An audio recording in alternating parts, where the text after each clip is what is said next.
राधे राधे, हरे कृष्णा। कैसे हो आप सभी लोग? आशा करती हूँ आप सभी परम मंगल में होगे, स्वस्थ होगे, अच्छे होगे। तो कार्तिक के महीने में जो पूर्णमासी आती है ना, बड़े से लोग कार्तिक पूर्णमासी पर भी अपना तुलसी विवाह कराते हैं। उसमें से मैं भी एक हूँ। मैं इस वर्ष, वैसे तो मैं द्वादशी पे तुलसी विवाह कराने के पक्ष में हूँ, लेकिन मैं इस वर्ष कार्तिक पूर्णमासी पर तुलसी विवाह कराऊंगी। और अगर आप लोग भी कार्तिक पूर्णमासी पे तुलसी विवाह करा रहे हैं तो स्टेप बाय स्टेप मैं आपको बताती हूँ कि कैसे आपको तुलसी विवाह कराना है। सबसे पहले तुलसी विवाह का शुभ मुहूर्त मैं बता देती हूँ।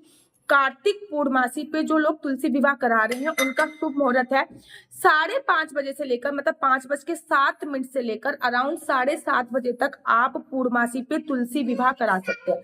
5:30 बजे से लेके 7:30 बजे तक आप तुलसी जी की माता का विवाह करा सकते हैं। शालिग्राम जी घर पे है, बहुत अच्छी बात है। अगर शालिग्राम जी घर पे नहीं तो केले के पेड़ के साथ भी तुलसी विवाह होता है। भगवान विष्णु के कोई भी स्वरूप के साथ तुलसी विवाह होता है। लड्डू गोपाल जी के साथ तुलसी विवाह हो सकता है, या फिर भगवान श्री कृष्ण जी की कोई भी प्रतिमा होती है ना, उनके साथ भी तुलसी विवाह होता है। अब तुलसी विवाह वैसे तो खुले आंगन में हम लोग कराते हैं, ठीक है ना। प्राचीन काल में यही होता था, बहुत बड़ा आंगन वगैरह होता था, तो खुले आंगन में हम लोग तुलसी विवाह कराते थे। लेकिन समय बदल गया, अब खुला आंगन तो उपलब्ध हो ही नहीं पाता।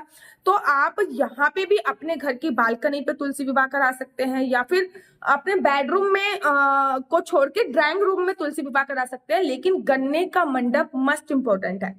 गन्ने का मंडप बनाइए। अगर गन्ने का, जैसे कि 4 गन्ने आपको खड़े करने होते हैं, इफ इन केस गन्ने का मंडप नहीं बना सकते तो गन्ने आपको आइट साइड में रख लेने हैं।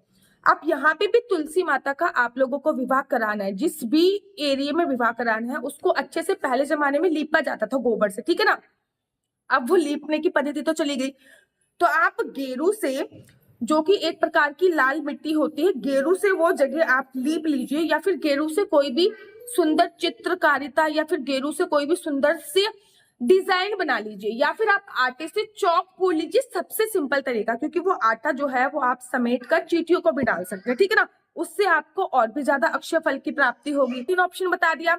गाय के गोबर से चौक पूछ सकते हो, दैट इज वेरी गुड। गाय के गोबर से नहीं चौक नहीं पूछ सकते तो गेरू से कोई डिजाइन बना सकते हैं। नहीं तो आप सिंपली, बहुत सिंपल, आटे से कोई भी रंगोली बना के या फिर आटे से स्वास्तिक बनाकर उसके ऊपर अपनी चौकी वगैरह स्थापित कर सकते हैं। अब आप तो या तो चौकी स्थापित कीजिए, नहीं तो 2 पटे स्थापित कर सकते हैं। पटा मतलब पटा तो जानते ही होंगे आप लोग, हमारे यूपी में पटा ही बोला जाता है। आपके उधर क्या बोला जाता है मुझे नहीं पता। जिसमें हम दूल्हा और दुल्हन दोनों को बिठाते हैं।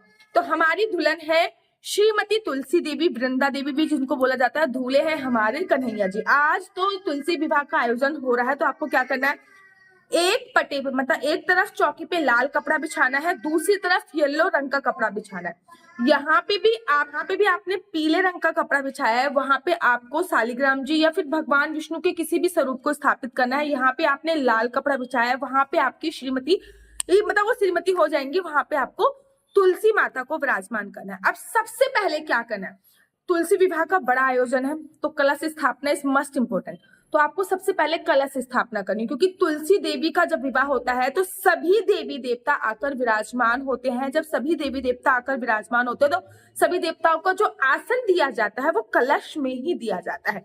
थोड़े से पूर्णमासी है, ठीक है, एकादशी है नहीं तो चावल का आसन ले लीजिए, चावल का आसन दीजिए, उसके ऊपर कलश रखिए। कलश के अंदर 1 लौंग, 2 सुपारी, 2 इलायची और 1 हल्दी की गांठ डाल दीजिए। 5 पत्ते लगा दीजिए। अशोक के पत्ते हो सकते हैं, आम के पत्ते हो सकते हैं, या फिर पान के पत्ते हो सकते हैं। उसके ऊपर आप नारियल स्थापित कर दीजिए। ये आपने कलश स्थापित कर दिया। अब जितने भी देवी देवता जो शादी में सम्मिलित होंगे उनका आपने एक स्थान दे दिया। अब आपको घर पे अगर गणेश जी हैं तो गणेश जी को आसन देके बिठा दीजिए। अगर गणेश जी नहीं है तो सुपारी में कोई लाल रंग का कपड़ा बांधकर या फिर लाल रंग की रोली बांधकर सुपारी को थोड़ा सा चावल दीजिए और उसके ऊपर सुपारी रख दीजिए। ये आपके गणेश जी विद्यमान हो गए। अब पूरी प्रिपरेशन हो चुकी है पूरी तरीके से।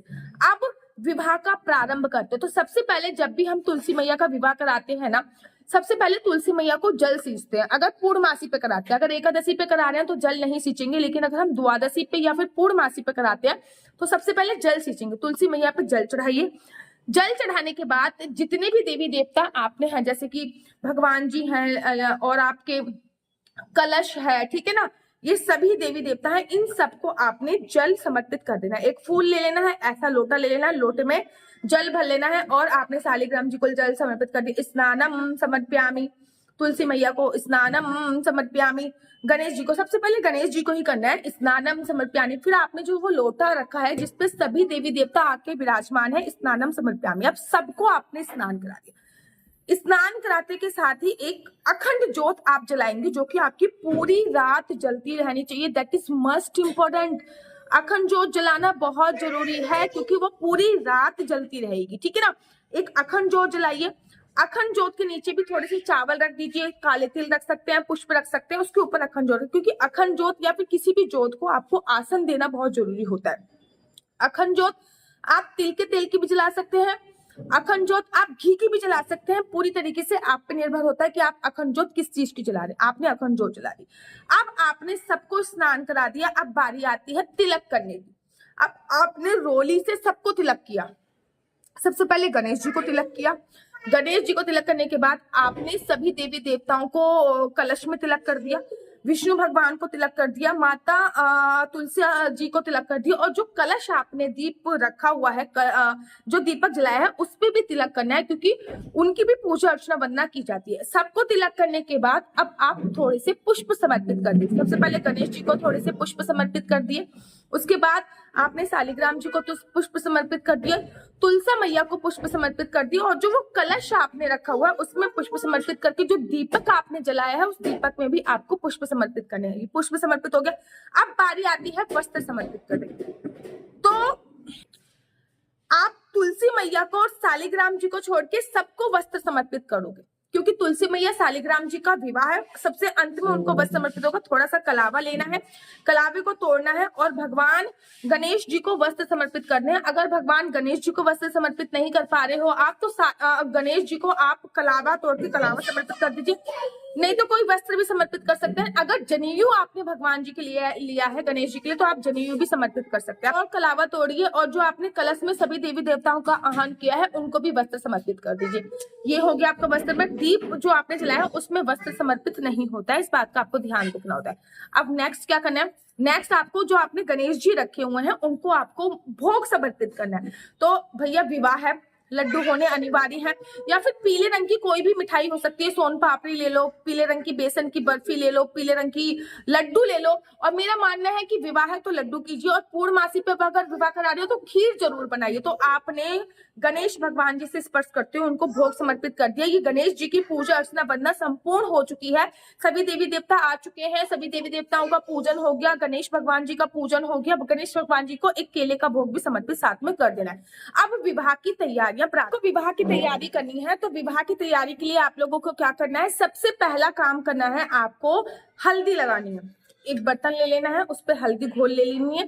हल्दी अगर ना वो साबुत वाली हल्दी होती है उसको पीस लोगे ना तो सही, क्योंकि इस वाली हल्दी में ना बड़ी सारी मिलावट आती है। तो इसको पीस कर हल्दी में थोड़ा सा दूध डाल लीजिए या पानी डाल लीजिए। सबसे पहले अपने हाथों से स्पर्श करते हुए 5 बार हल्दी सालिग्राम जी को लगाइए, या फिर भगवान विष्णु की जिस भी स्वरूप की आप करा रहे हैं उनको लगाइए। तो सालिग्राम जी को आपने 5 बार हल्दी लगा दी, 1 2 3 4 5। अब उसी हल्दी को 5 बार तुलसी माता को लगाना है। तुलसी माता के फेस पे, मतलब फेस इन द सेंस आप जो उनकी पत्तियां वगैरह है उनको चेहरा ही मानेंगे, उनको हल्दी स्पर्श कीजिए, उनके टहनियों को हल्दी स्पर्श कीजिए। 5 बार तुलसी माता को भी हल्दी लगा लें। अब हल्दी लग चुकी है, अब बारी आती है मेहंदी लगाने की। तो पहले सालिग्राम जी को थोड़ी सी नई कुपी आपको इस दिन यूज करनी है। नई कुपी से सालिग्राम जी को थोड़ी सी मेहंदी लगा देनी है, फिर उसी मेहंदी से तुलसी मैया को थोड़ी सी मेहंदी लगा देनी है। हल्दी लग चुकी है, मेहंदी लग चुकी है। अब बारी आती है आपके जयमाला होने की, क्योंकि जयमाला होगी तभी गठबंधन होगा, क्योंकि गठबंधन हमेशा तब होता है जब जयमाला हो जाती है, फेरे के वक्त गठबंधन होता है। तो अब आप जयमाला करा लीजिए। जयमाला कराना बहुत जरूरी होता है। सालिग्राम जी से स्पर्श करते हुए सबसे पहले तुलसी मैया को जयमाला पहनाइए, फिर तुलसी मैया से स्पर्श करते हुए सालिग्राम जी को जयमाला पहनाइए। जो भी लोग वहां पे खड़े हैं वो पुष्पों की वर्षा कर सकते हैं। अब बारी आती है गठबंधन करने की। तो सालिग्राम जी के लिए एक पीला कपड़ा या फिर कलावा भी ले सकते हैं, और तुलसी मैया के लिए एक लाल रंग की चुन्नी लीजिए और उसमें एक लौंग, थोड़ा सा 1 या 2 का सिक्का, एक सुपारी डाल के गठबंधन कर दीजिए। आपके घर में कोई बच्ची होगी तो उससे गठबंधन करा दीजिए, क्योंकि गठबंधन कोई बच्ची करती है या फिर ब्राह्मण करते हैं तो बहुत अच्छा माना जाता है। गठबंधन हो गया। अब बारी है फेरे की। तो आपके घर पे कोई भी पुरुष है वो सालिग्राम जी को उठाकर तुलसी मैया के साथ फेरे ले लिए जाते हैं। तो तुलसी मैया के साथ 7 फेरे आपको अवश्य कराने होते हैं। 7 फेरे कराइए। अब बारी आती है मांग भरने की। तो भैया हमारे यहाँ पे ना चांदी की एक अंगूठी ली जाती है और चांदी की अंगूठी में भरकर थोड़ा सा चांदी की अंगूठी में ये अंगूठी लेकर चांदी की अंगूठी में सिंदूर भरकर वो सिंदूर तुलसी मैया को 3 बार शालिग्राम जी से स्पर्श करते हुए 3 बार लगाना है, जिसको कहते हैं सिंदूर दान करना। ठीक है ना।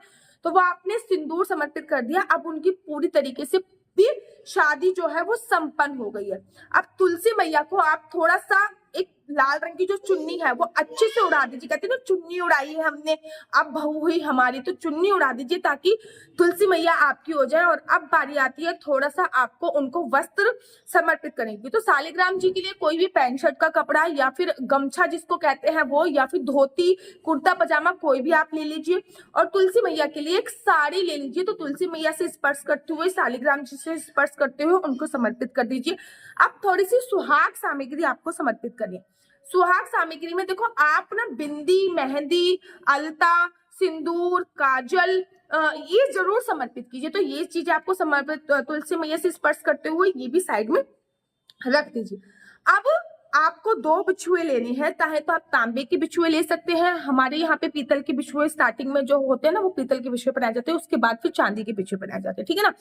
तो पीतल के बिछुए बहुत इंपॉर्टेंट होते हैं, जो कि 1 साल तक हमको पहनने होते हैं। हमारे मायके की तरफ, ससुराल की तरफ चांदी के बिछुए बनाते हैं। ससुराल की तरफ जो बिछुए बनाते हैं वो हमारे फेरों पे बिछुए नहीं बनाते, नंद बिछुए वगैरह बनाते हैं। ठीक है। अब आपको 2 बिछुए लेने हैं और वो बिछुए आपको तुलसी मैया का जो गमला है, शालिग्राम जी से स्पर्श करते हुए 2 बिछुए तुलसी मैया के गमले में आपको गाड़ देना है। और अब आपको भोग समर्पित करना है। तो तुलसी मैया को कोई भी आप सफेद रंग की चीजें समर्पित कीजिए, जैसे कि खीर बनी है तो खीर समर्पित कीजिए। और शालिग्राम जी को आपको जो समर्पित करना है वो समर्पित करना है शालिग्राम जी को पीले रंग की सोन पापड़ी हो गई, ठीक है ना, और लड्डू हो गए, पीली रंग की कोई बेसन की बर्फी इत्यादि आप शालिग्राम जी को समर्पित कीजिए। तो ये आपका विवाह हो गया। विवाह के गीत गाइए। तुलसी मैया को विदा जरूर करना है। हाँ, थोड़ा बहुत सामान आपको उनको दान जरूर देना है, जैसे कि 1 किलो आटा हो गया, 1 किलो चावल हो गए, 1 किलो गेहूं हो गए, कम से कम 5 किलो आइटम उनके साथ आपको देना है। और 5 बर्तन भी आप तुलसी मैया से स्पर्श करते हुए रख दीजिए। और जब भी आप ये तुलसी मैया को विदा करोगे, आज विदा कीजिए या फिर कल विदा कीजिए, उनके साथ ही सारी सामग्री विदा करनी है। कोई लड़की का विवाह हो रहा होता है तो उसको ये सारी सामग्री आप दे सकते हैं। तो ठीक है, ये जो सामग्री आपने पूजा अर्चना वरना करिए, पूरी रात ऐसे ही रहेगा। हाँ, शालिग्राम जी या लड्डू गोपाल जी से विवाह कराया तो उनको उठा के आप सुला देंगे, बाकी सब लोग ऐसे ही रहेंगे, अखंड जोत जलती रहेगी। अगले दिन आप तुलसी मैया को किसी को दे के विदा कर सकते हैं। चौकी वगैरह जो है वो अगले दिन हटेगी। एक चीज और बता देती हूँ लास्ट में, आपको 101 रुपए या 51 रुपए लेने हैं। वो तुलसी मैया और शालिग्राम जी से स्पर्श करते हुए रख देते हैं, जिसको दक्षिणा। दक्षिणा क्या होती है? हमारी भूल चूक के लिए माफी होती है कि क्या पता हमने कोई गलती कर दी हो, तो उसके लिए माफी होती है। प्रसाद स्वरूप प्रसाद सब में बांटिए और खुद भी खाइए। ऐसे करके आप पूर्णमासी पे तुलसी मैया और शालिग्राम जी का विवाह करा सकते हैं। और मुझे मेरी इंस्टाग्राम आईडी है डॉक्टर आशु दीदी, उस पर आप फोटो जरूर भेजिए अगर आप पूर्णमासी पे विवाह करा रहे हैं। मैं भी आज कराऊंगी और कोशिश करूंगी जितना ब्लॉग मुझसे बन सकता है उतना ब्लॉग बनाने की मैं पूरी संभवतः प्रयास से कोशिश करूंगी। आप सभी को तुलसी और शालिग्राम जी के विवाह की अनंत और अनंत शुभकामनाएं। मेरा नंबर है 429202565। आपका बच्चा जॉब करेगा या बिजनेस करेगा, केवल आपको मुझे डेट ऑफ बर्थ भेजनी है।